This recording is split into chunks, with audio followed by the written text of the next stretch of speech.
So if you've played the game Minecraft, or you have a family member who plays the game Minecraft, then all I have to say is Minecraft, and instantly you know everything that Minecraft is, because it's like a world in and of itself. But many people have never even heard of the game Minecraft, and so when I say the word Minecraft, they're like, what are you talking about, Minecraft? They have no idea what I'm talking about. So you're either one of those people that knows the whole world of Minecraft, or you didn't even know it existed. Well, for those of you that didn't know it existed, it exists, and it's a big deal to a lot of people, particularly younger people. And I have to say, for myself, as a kid who played Legos all the time obsessively as a child in the 70s and 80s, if I were a kid today and had Minecraft, I would be playing it all the time, because it's basically Legos on steroids. You can build things, and it's just endless, and you can participate in these forums or these servers with other people and build. Like, I saw one server where a bunch of people were building the Enterprise, the Star Trek ship, out of basically Lego blocks that you can put together in this game Minecraft. Well, the reason why I'm talking about Minecraft today is because a past guest emailed me and introduced me to a fellow who uses Minecraft in therapy. And so I communicated with him and brought him on the show, and we're going to talk about how he uses Minecraft in his counseling practices. So welcome to the podcast called Psychology in Seattle. I'm your host, Dr. Kirk Honda. I'm a professor and a licensed therapist.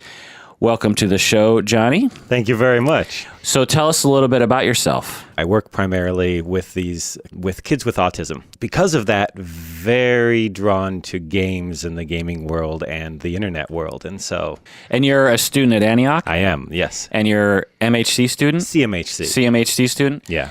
You have been working with autistic young people, and utilizing Minecraft with them? Yes, and so that's something, they all talk about Minecraft. Again, just like you said, you say Minecraft, boom, they all know exactly what you're talking about. If you say, oh yeah, a creeper blew up my house the other day, their jaws will drop and they will go, you're an adult, you shouldn't know what a creeper is. And then instant report, just instant report. So I found that it was the best tool I had when I was meeting these new guys. So you use it as a rapport building tool? Yeah, initially. That was how it came into it. And I still do, for sure. Because a lot of the other counselors probably are not very familiar, or at least they don't play Minecraft. So you actually play Minecraft. Oh, got addicted to it. Okay. Yeah. I discovered it a few years ago after, there was a lot of buzz around, I don't know, like maybe 5-6 years ago. Yeah, that was kind of its... And I thought to myself, if I had a lot of time, I'd probably play this game a lot. Yes. And probably really enjoy it. Yeah. But I don't have a lot of time. And it's one of those games where if you just sort of dip your toe in, you don't really get much out of it. It's a really good way to put it, actually. Yeah, you really have to go for it, But the little bit I did play it, I did like, and did get pretty much sucked in. I made a little house, and I had my little kilns and ovens, and I was going into some castle that was like pre-made, and like mining stuff and finding like magical things and bringing it back and making new swords and trying to find that next best thing. Yeah. Yeah. Oh, yeah. And just digging around, and it's fun. It's a fun game. And in my mind, I thought the next step I would have done would to make the perfect castle on a hill.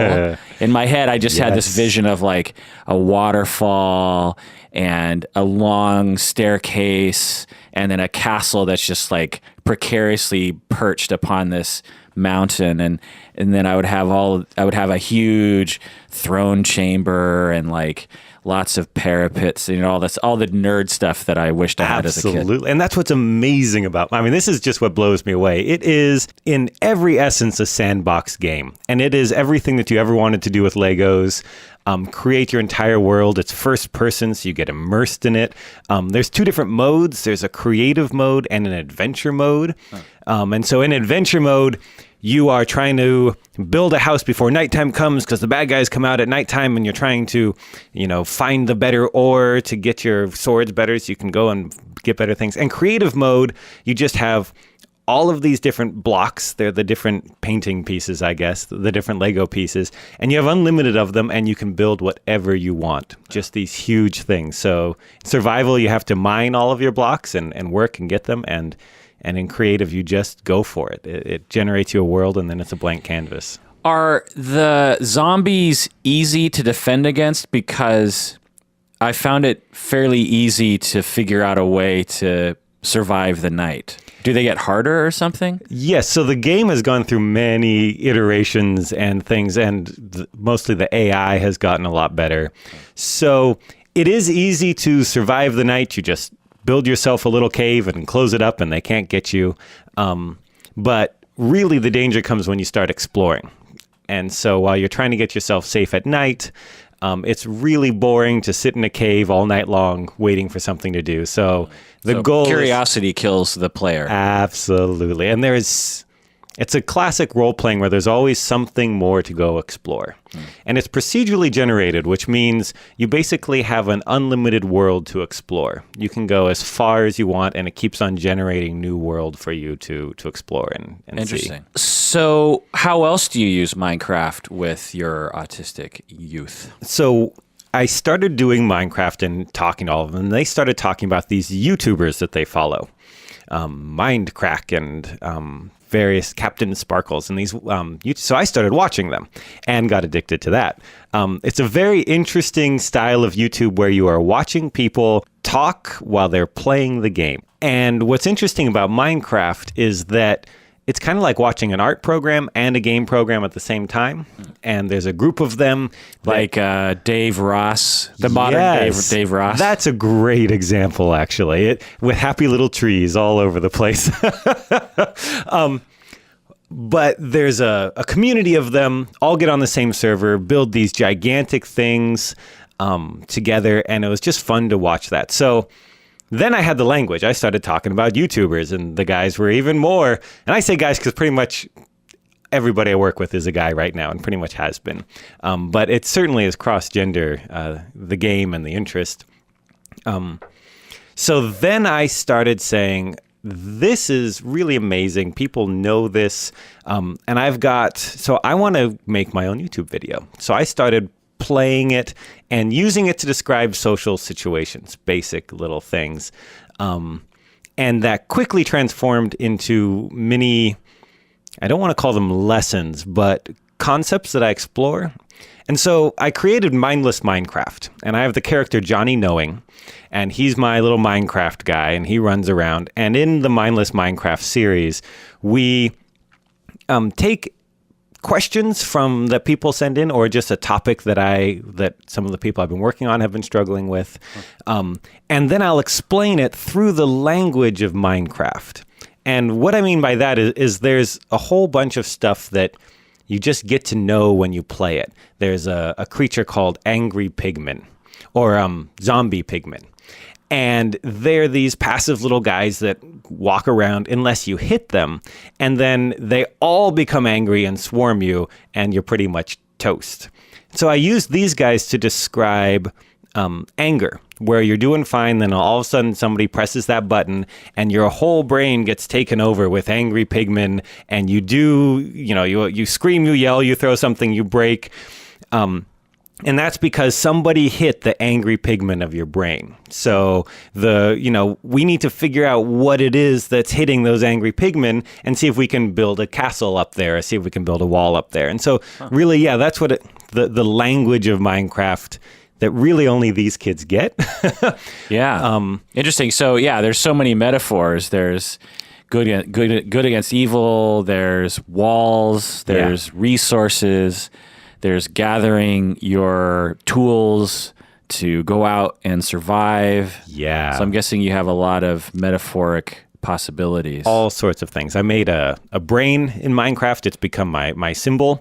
And so I'll refer back to parts of the brain. And when the angry pigmen are in the brain, you see them dancing on this brain. I was working with one fellow in particular who never turned in his homework. He always did it, but he's a perfectionist, and he was really worried about getting negative feedback, so he never turned it in. So we And his parents were amazing. They were like, yeah, play Minecraft with him, whatever you can do. So we built castles and then blew them up with TNT, because there's TNT in the game. Yeah. So it was, you build it, it doesn't have to be perfect because we're just going to blow it up anyway. So it's like, how fast can you build this one? And then we blow it up. And then how tall can you build? So again, you can do this with all sorts of different things, but because he knew Minecraft, he was excited to do this thing and totally into it. As with Adam Johns and Adam Davis. Yeah, really good friends of mine. Big fan. Who were on the podcast previously talking about how they use Dungeons and Dragons. Yes, exactly. As a way to get kids excited about doing therapy and social skill development. You're using Minecraft. So you could use any tool to help teach these kids, but Minecraft, they'll be excited to go to therapy because they get to use a game that they love to play. Yeah, absolutely. So these videos, they're called Mindless Minecraft. Mindless Minecraft, that's the YouTube channel. The YouTube, if you search Johnny Knowing. Johnny Knowing. It's Johnny Knowing YouTube channel, and the series is called Mindless Minecraft. Okay. So it may show up if you search, but yeah, Johnny Knowing's the one. Okay. And the idea is that these kids or anyone would watch these videos? So I've had a lot of feedback from parents saying, I got a lot out of this video as well. Like, great for my kid, but I really enjoyed watching it. Which is, I didn't expect that, but I love it because it is general concepts that everybody can kind of, heck, I relate to it. And so, yeah, you don't have to know it, but if you do know the language of Minecraft, it draws you in even more. My most recent video, Minecraft 101 for parents, and it's just describing some of the basic language that, you know, your kids, or if you're an educator, that people are talking about, so that you know what a creeper is and you know the difference between survival and creative, and you can kind of get an idea of what your kids are doing in the game. Okay. Bridging that gap. Yes. That is usually quite vast between parents and Minecrafters. Yeah. Do they call them Minecrafters? Minecrafties? Sure. Crafties? Minecrafters is the, yeah, crafty. Yes. It seems like they'd have some clever name like builders, or, hey, are you a builder? Yeah, are you a crafter? Yeah. Are you a Nope. Are you a miner? Yeah. No, it's just, hey, do you play Minecraft? Yeah. Is really what it this whole crafting idea has taken off, and there are now hundreds of different something craft, RoboCraft, FarmCraft, all of these different craft games. It's really struck a chord. Yeah. Similar games to Minecraft? Similar in that they're what's called voxel-based, which is the squares, the big blocks that you place. And so you're creating something and then doing something with it. And so it's taking that sandbox idea. That really seems to have been something that has hit a chord with that middle school, high school age. Just get to create and kind of show off your creations and share it. And in this social media kind of world that we're in, anything that you can create and then share has that much more power. Yeah. And so Minecraft really has kind of tapped into that. Are these other games developed by the same crew that made Minecraft? No, totally different. Minecraft was like some kind of one-off project by some German guys. It's really an amazing, I think he's Swedish, but yeah. One guy or two guys? One guy. There's more in his team, but one guy famously, Notch. And he is like the hero of all heroes for Minecrafters. Notch. He developed the game as a little independent thing. And it's like 20 years ago or something? Yeah, long time ago. And then it slowly got people on YouTube playing it. And then once YouTube kind of started taking off as a place where kids went to watch things, then Minecraft took off with it. And then Minecraft started, it just became its own thing. Yeah. And famously, Notch sold Mojang, which is the company that does Minecraft, sold it to Microsoft for $1.2 billion. Whoa. Yeah. So it's Microsoft's games now? It's now Microsoft games. And the whole community is like, oh, now what's going to happen? Can we still YouTube about it? Like, are there going to be copyright things? Yeah. Right now, nothing bad has happened. And I don't think anything bad will. No. Yeah. I mean, no game has pulled a copyright thing on YouTube, have they? No, not that I know of. Pretty much any game you want to watch is on YouTube, completely spoiled, by the way. Yeah, because of these Let's Plays. Like, watch out what you go and... But honestly, I it's interesting because I never thought about it, but I actually have, I'm one of those rare people that actually has watched people play video games on YouTube. Yeah. And I remember, recently I was talking with someone and I didn't speak up because I was embarrassed, but they were making fun. They had heard of PewDiePie. Oh, yes. Is that how you pronounce his name? PewDiePie, something like that. And they were saying he plays video games and he's the most famous person on the planet, and people just watch him playing video games. And he's like, how could anyone do that? And I'm like, well, I've done it because actually it's the same as when I have a younger person in my life that is playing video games on my console in my house. Yeah. I would much rather watch them play than to play myself. That is such a great way to put it. Absolutely. Yeah. Because they're better at the game than I am. Yeah. I don't have to do anything, but I kind of get to participate in the suspense, especially if it's a game like the game I remember watching a lot of that I liked watching was the recent Batman Arkham Horror. Yes. Because that was a really visually interesting game to watch. There's a bit of a story in there that you get into, and Right. So this is going back just a step to the Mindless Minecraft videos. It has been, I'll take a topic, for example, anger or bullies or procrastination. Those are kind of the three ones that have been the most popular. And I'll explain it in a way that that's neutral. You can get it whether you know Minecraft, or if you do know Minecraft, then you kind of get a kick out of seeing it going through this. Yeah. Being on YouTube, you're like, how many views do I get? And how many... So I've been going through this idea of, okay, why am I doing these? Other than just for the fact that I love them. The way that they're heading is a tool that anybody can pull up and use. I don't see it as getting a viewership, but I see it as just being something, here's a little 10-minute one-off you can use with your kids to describe something that they're having trouble with. Yeah. Okay, so technically right now, you're not a therapist yet. You're training to become a counselor. Yes, I'm a coach. You're a coach right now. Yes. And you're someone that helps autistic youth with their emotions and with their homework and with their life skills and social skills, that kind of stuff, right? Yeah, absolutely. Well, once you become a counselor, do you plan on using Minecraft? Absolutely. In what way? So when I become a counselor, I see myself basically doing a lot of the same work that I'm doing now. But getting paid more? Absolutely. So a lot of the kids I work with have a coach and have a counselor because they have emotional stuff that they're dealing with. And, anybody who works with kids know that you are part counselor no matter what role you take, teacher, coach, what have you. So being able to do that officially is just going to increase my tool and the breadth and the stuff that I can do. And Minecraft is going to be huge for that. Actually, I'm just starting up a server where I'm hoping to be, and this is through the organization that I work with or work for. And so that a bunch of kids can get on, we can all at the same time, it'll be a moderated session, which is really what the experiment is can I give them challenges, building challenges, group things that they're trying to do in this text environment where communication is down to its fundamental level. What you say has to be 100% clear because there's no inferring what it is. And once you get that down, then you can start saying, so it's build me a tree. And each person is going to have a different idea of a tree, a spruce, a hemlock. And so then talking about that, wow, when I say tree, what you think is different than what I think. And kind of that coder-decoder thing in Minecraft speak. Yeah. So.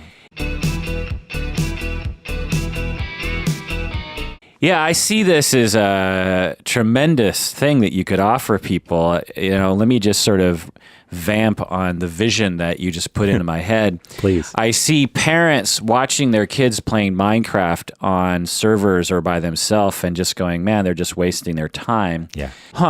There's this service I heard where I could pay $20 an hour because you'll get 10 guys at a time. I could pay this counselor who's certified and licensed and has education. And here's this pamphlet where I see online where he teaches kids about social skills, makes sure that they're not inappropriate, gives them challenges that challenges their brain and their emotional intelligence, and it makes sure it's social and not just isolating, and maybe even catches things like they're depressed and maybe even suicidal, and he's trained on how to respond to that. Right. Boy, that sounds like a great deal. Sure, if my kid will do it, and then from the kid's side, the kid is like, wait a second, I can play on a server and have all sorts of things go wrong because it's not moderated, and there's always a jerk that comes in and does something horrible. Yep. Whereas I can go to this server and play with a bunch of other people that I've become friends with,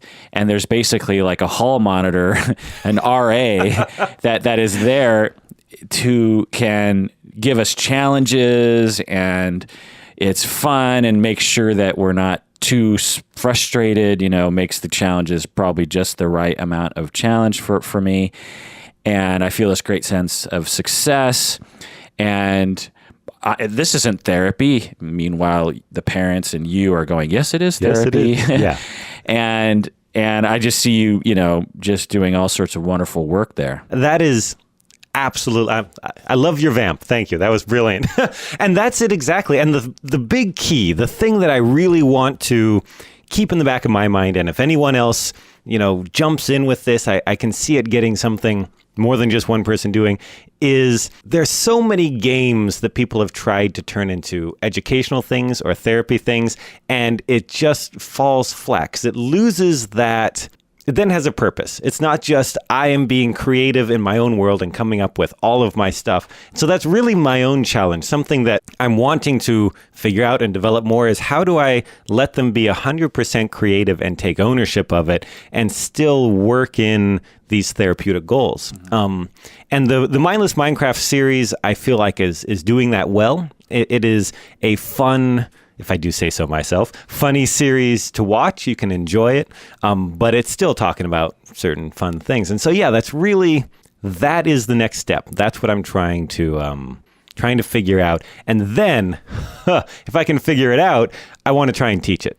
That's really my ultimate goal. I want to share this so that more people can do it, so it can get out there more. Yeah. So teach to other therapists. Yes. Educators. Yeah. How they could moderate their own servers. Yes. And how to use, I guess if I'm getting specific, how to use sandbox games like Minecraft in a therapeutic way. Yeah. Again, it's art therapy, right. I guess, if you look at it one way.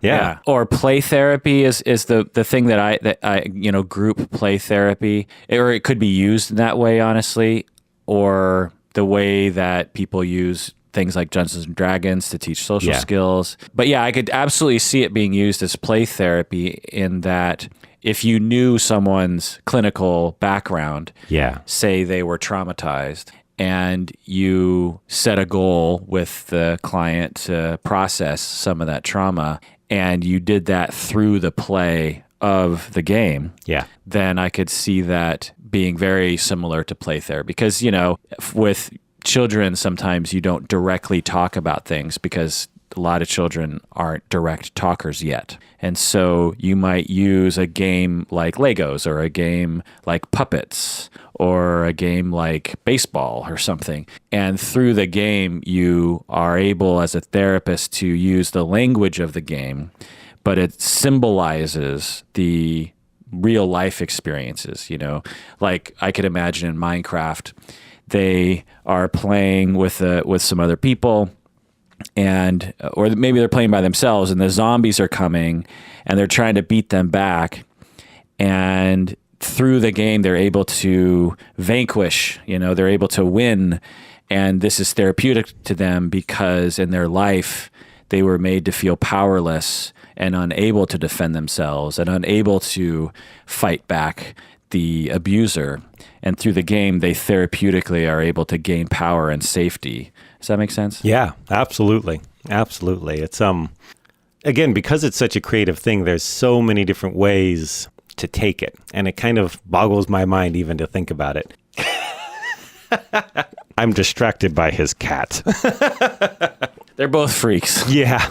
So I started playing Minecraft, and I started playing it with my roommate. So we were in the same room, playing on the same thing, exploring together, and building our own stuff and getting it in there.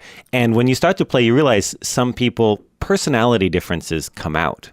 And it's amazing to see this because in the survival way of playing, you can only build with stuff that you find and that you mine.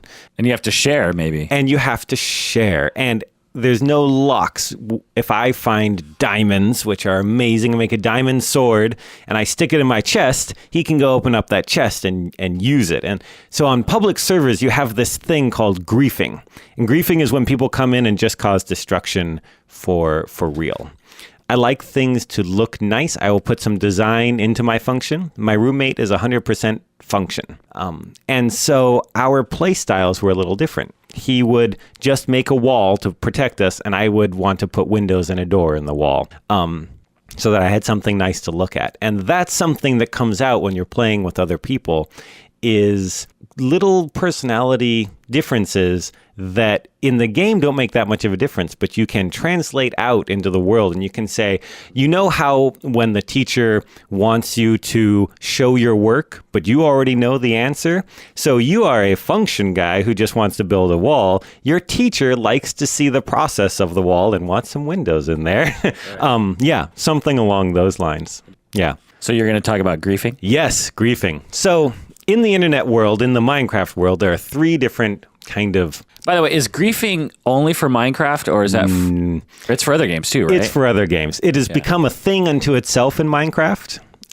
So you have pranking, trolling, and griefing. And these are things that are out there, but in Minecraft, they mean very specific things. A prank is something that you do. You go to your friend's house and you fill it entirely with boats. And so they come like, holy cow, there's boats everywhere. And everybody gets a good laugh. Trolling is when you do something to frustrate somebody and then you get a bit of a chuckle out of it and they'll get kind of a groaning chuckle out of it. And griefing is when you just do damage to somebody else. You take TNT to their house and blow it up and you think it's hilarious and they think it's horrible. And so with the kids I work with, we talk about IRL griefing. So in real life griefing and in real life pranking. And so we say, okay, what's the difference between a prank and a grief? Because that's not always a line that's natural. You know, it's funny to me, but what is this? Funny once, is it funny to them? And so they know what it is in Minecraft because they've watched YouTube videos about people pranking each other all the time. So getting that to translate into real life, I've actually had a lot of success with in running groups. All I have to do is say, okay, was that a prank, a troll, or a grief? And they'll go, that was griefing. And then everybody's like, oh, okay, that was griefing. And yeah. Good. So it's teaching them not only how to be nice to people, but empathy and the difference and try to read other, because that's really the difference is because, you know, there's probably lots of different things you can do. Yeah. But it really depends on how the other person takes it. Exactly. That's what determines if it's a prank or a grief. And it's a scale. And some people take it differently than other people and all of those types of things. Yeah. Right. Trolling, which is the middle part, is just trying to annoy somebody else. And that's basically the troll, while griefing is hurting them. And so we had a no trolling rule. And that was basically like, oh, do you feel like you're being trolled? And like, oh yeah, I'm being trolled. And instead of saying, you know, leave them alone, you're annoying him, we can say, oh, that looks like trolling. And for some reason, I think it's because it's a language that they see online a lot with people that they respect, like PewDiePie. It hits home a little bit more. That's interesting. So if you just said to someone, be nice, that wouldn't be as impactful as saying, don't troll. Yeah. Interesting. Or that was a troll right there. That's a perfect example of a troll. And they go, oh. Yeah.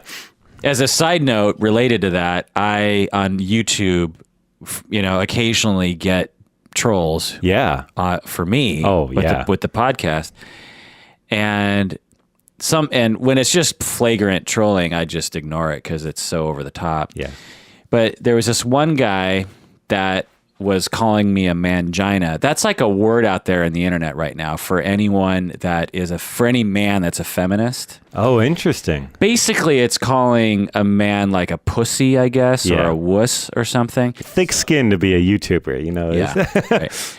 But this one guy was calling me a mangina, but he also had some semi-intelligent things he was saying. I wouldn't call them, I wouldn't call it an intelligent discourse, but it wasn't on the level where I could just ignore it. And so I decided to go back and forth with him and try to sway him, try to convince him that a man can be a feminist without it being a bad thing in whatever way he thought it was. And so I was asking him the definition of mangina. And he's like, well, it's you or something. And I'm like, well, I don't know what that exactly means, or what are you exactly saying? And because that, if you just ask someone that calls you a name, what do you mean by that? They have nothing to say, because if they were more articulate and actually had a point, they would say that rather than just calling you a name.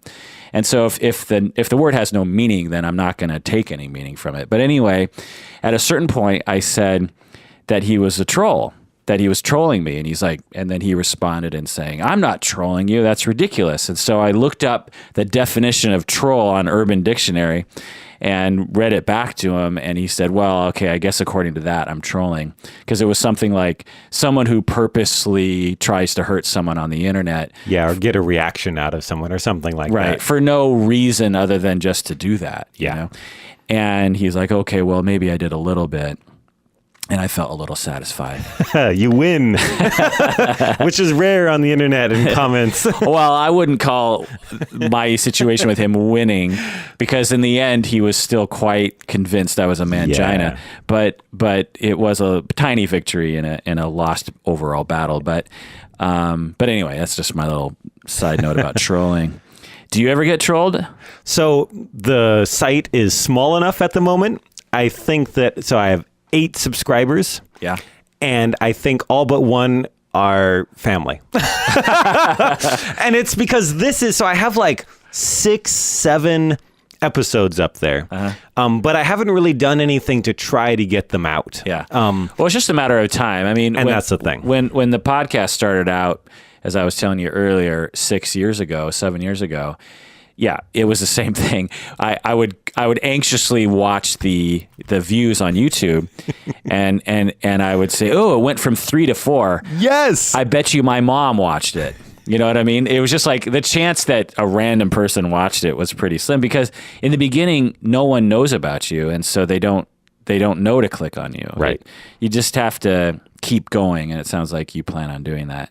If you build it, they will come, but you have to continue to build it. If you do go to this site, Johnny Knowing, and you take a look at the evolution of video quality from the very first one to the most recent one, you'll see that I've been having a blast with the learning curve. I've just been really enjoying learning how to record, and then how to edit, and then how to add sound, and all of these different things.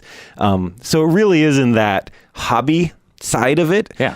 But my visions are making it more professional, something that people can post on websites and say, here's a great example of this skill or something like that.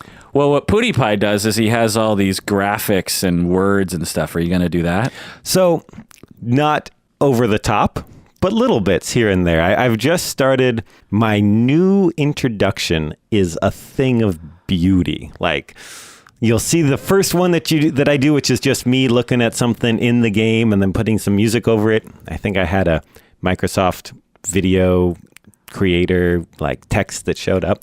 And now I have this amazing 3D. I taught myself Blender, which is a 3D rendering thing, and got a camera flying around and music in the background with some lens flare. And yeah, it's just gorgeous. I'm very proud of it. Cool. Well, here's a question for you. So eventually, once you become a counselor, a licensed counselor in a year or two, you will have clients that will Google you, and they might come across these videos and say they're just a regular client that's coming to you to talk about getting divorced or something. How do you feel about them seeing these on the internet? I would love it. Yeah. And so if you see these on the internet, they're very much an extension of my personality. And I'd like to think that if we're clicking as counselor and client, it's only going to make you appreciate our therapeutic relationship more. Okay. And it's because it's done in a fun way. And really, I primarily see myself working with adolescents as a counselor. I'm open to it all, but that's really where my experience is and where I see myself going. Okay. And so, in the best of all worlds, the YouTube videos will become referral sources. Yeah. People will say, wow, this is great. And that guy actually works with kids. I want him to work with my kid. Yeah. Or the other way around. I do this and then people Google me and say, oh, look, he does this thing and let me look at it. And he's a little weird, but that's kind of fun. Yeah. So I'm not too worried about it because I'm not putting anything out there that I wouldn't want to be seen 10 years from now. Okay. Very internet savvy, I guess. Okay. It's good that you're thinking about that, because as a person that puts things on the internet every week, I always think about that as well. Yeah, especially when you have a profession, in a counseling profession. There's a lot of personality is a big thing, and reputation is a big thing in this. Right. Reputation, but also just what you reveal to clients that might be listening. Yeah, because there's a lot of all that around personal disclosure and everything there. Yeah. Yeah. And self-disclosure or clients knowing things about me is fine, but I have to think clinically if it would harm the relationship or something, right, which would be potentially unethical. And so it's just something, if you haven't already, to give some thought. You can always take videos down too. True. If you were to say something in your video like you were an atheist and you hated all religious people, you wouldn't say something like that, but something along those lines. Yeah. You could imagine a religious client having come across that. It might harm your relationship with them and might harm their clinical outcomes. And so in that way, it would be something to avoid. Yeah. No, absolutely. And that's one of the things, because I have definite opinions about educational philosophy.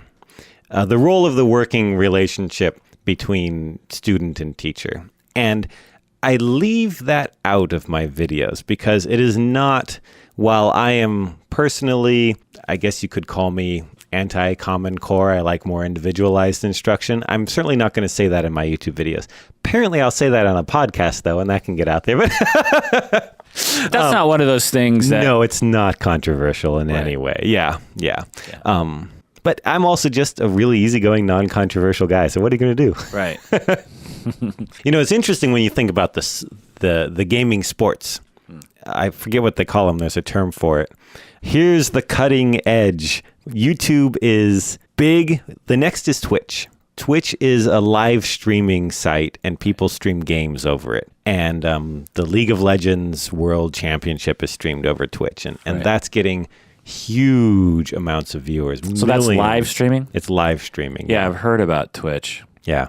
And that's really coming up. Like that's getting bigger and bigger and bigger really fast. So there are famous people that will play particular games, right? Not even famous people. Oh. And that's what's amazing. I could start a live stream and just play for 3 hours, any game, and some people end up finding me because I'm playing a game that they're interested in. And they just watch you. And they just watch me, leave me on in the background. I'm not sure what they do.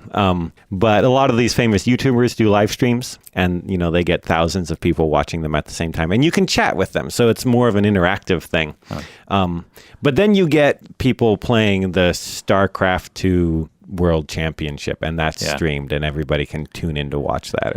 Yeah, that was my gateway drug game because I played it and figured out how the game works. Right. And then I somehow saw just randomly on YouTube, I was like, oh, there's this tournament, I'll watch 3 minutes of this. And I ended up watching, I don't know, over the span of a few months, probably like 20 hours, spread out over time of these famous games. And then they have these commentary people. Yes. If you've watched StarCraft 2 games and you enjoy that, then you know what I'm talking about. I'm guessing you out there in podcast land don't, because most people don't. But it's essentially like watching a football game. Yeah. You know, if you don't understand football, football is terrible to watch. It's sort of like watching cricket or rugby or Australian football. If you don't understand the rules, it's really hard to watch. But when you understand the rules and you've played the game before and you know what it's like, see, that's another thing with people sometimes say, why would people watch golf? Well, when I was a kid, I hated watch. My dad would watch golf. But when I started playing golf, I actually liked watching golf occasionally. I don't anymore, either play or watch. But so if you play a game, you can appreciate things, people that are good. You know, if you, so I've played StarCraft 2 and I'm terrible at it, but to watch the masters at it is it just adds another level of enjoyment, because you're just amazed at how fast their brains work in hands. Yeah, that is such a great analogy for the whole YouTube phenomenon of Let's Plays and live streams. It's sports. Yeah. And it is just amazed at people that are really, really good at it and watching them do it. Right. Yeah. Yeah, and some games are so visually interesting. Yes. Like League of Legends. Yeah. Like StarCraft, that sometimes, even if you have no idea what's going on, you're just like, whoa, all the flashing lights. Yeah. It's and then the commentators you talked about, they are just like sports commentators. Right. Crazy, talking about all the things really fast that you have, unless you know it, they're speaking another language. Right. Yeah.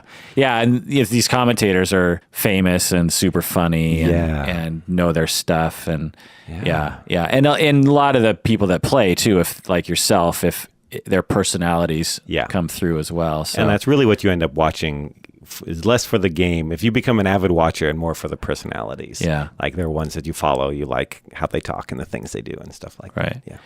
Yeah, I don't think 10 years ago I would have predicted that the zeitgeist of our time, mid-teens, decade, would involve online gaming and watching and sport video gaming. Yeah. I would not have thought that.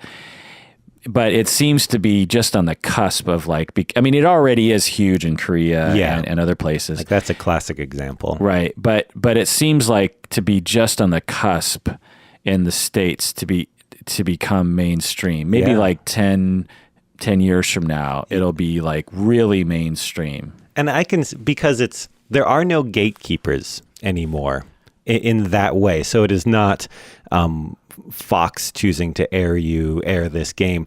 Anybody who's interested in something can watch anything else that people are wanting to put out. And I can see that the gaming interest and where it's going is just going to explode, I feel like. Right.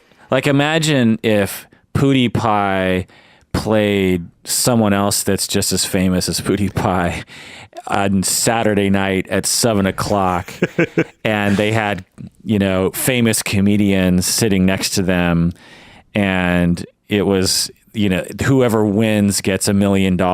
Like, you imagine a lot of people around the world would tune in for that live event and consume all sorts of advertising to get there. Yeah. And guilty self-disclosure, I actually hosted a UHC party, and UHC is ultra hardcore Minecraft, and it's a bunch of the Minecrafters that we all watched, and they get on and it's like super hard and they're fighting each other. It's a duel to the death, and we got popcorn and we watched 2 screens at once so we could get like a couple different perspectives going on at the same time. It was very funny, and haven't done it since, but I still keep up with the UHC series. Well, thanks for joining us, Johnny. Absolutely. It was very interesting, and you have just the sort of personality that I think will resonate with people online. You have I hope you take this in the right way, you have a very PewDiePie personality. I take that as a huge compliment. Well, that does it for another episode of Psychology in Seattle. Thanks for joining us, and please take care of yourself. Bye.